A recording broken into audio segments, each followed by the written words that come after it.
Hai, Assalamualaikum warahmatullahi wabarakatuh. Balik lagi sama saya Siti Aisyah Amini.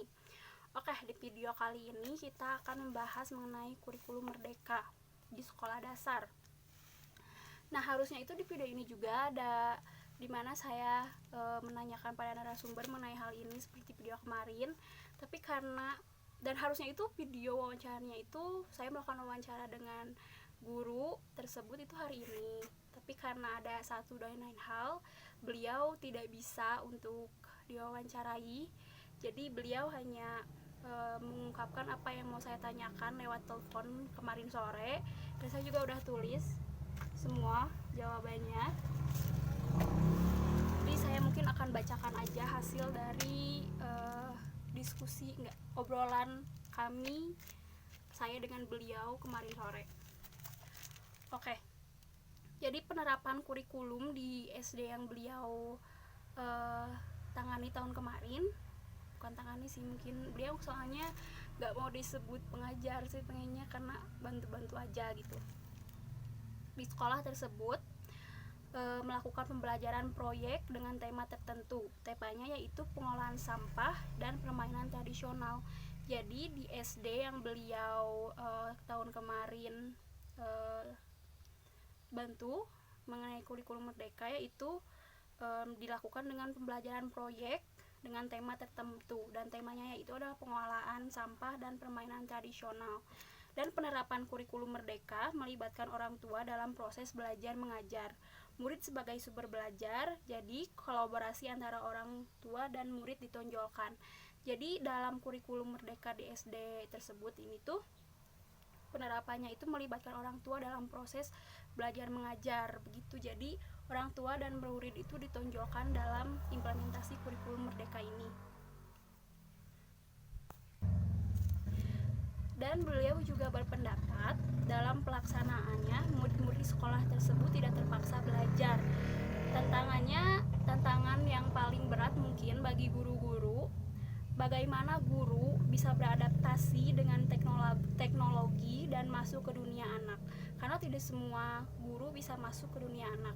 Jadi menurut beliau selama pelaksanaan kurikulum merdeka ini tahun kemarin, murid-murid di sekolah tersebut tidak terpaksa belajar, dan justru lebih menantang untuk gurunya sendiri, karena tidak semua guru bisa langsung beradaptasi dengan teknologi dan masuk ke dunia anak seperti itu. Dan selanjutnya adalah hasil belajar dan antusiasme anak dalam penerapan kurikulum belajar ini. Anak-anak sudah mulai terbuka dengan potensi mereka, dan mereka dibebaskan untuk bereksplorasi, berdiskusi, dan lain-lain.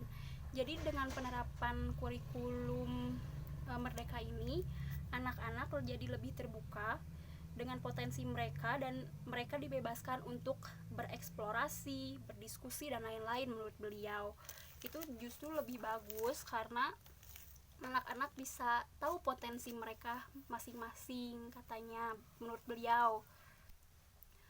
Oke, mungkin sekian aja ya. Sebenarnya hasil obrolan saya dengan beliau itu panjang, cuman yang berhasil saya tangkap itu cuma segini aja yang saya tulis. Ini salah saya sih, karena saya lupa nggak merekam hasil obrolan saya di telepon tersebut kemarin. Tapi saya kemarin juga lihat beberapa di internet mengenai penerapan kurikulum belajar ini di SD, dan memang tidak jauh berbeda dengan ini. Banyak ada keuntungan dan ada kerugiannya juga. Maksudnya itu ada bagus dan tidaknya juga gitu. Bagusnya anak-anak tuh bisa lebih mengembangkan potensi mereka gitu, karena kurikulum merdeka ini tuh kan lebih mengajarkan pada dibebaskan gitu untuk bereksplorasi mengenai banyak hal gitu murid-muridnya itu. Dan kesulitannya itu juga nggak jauh beda, karena guru-guru itu harus beradaptasi kan dengan kurikulum ini, dimana kurikulum ini tuh juga berbasis teknologi ya. Jadi itu sih sebenarnya yang sulitnya itu untuk guru-guru. Oke, Oke, mungkin sekian aja dari saya. Mohon maaf jika banyak kekurangan dalam penjelasannya karena saya juga belum paham ya, karena kurikulum merdeka itu juga kan masih apa ya, belum dipergunakan di seluruh sekolah. Dan saat saya tanya-tanya pada guru-guru yang saya kenal juga, beliau-beliau ini juga cukup kebingungan karena ini belum diterapkan di sekolah beliau-beliau tersebut gitu.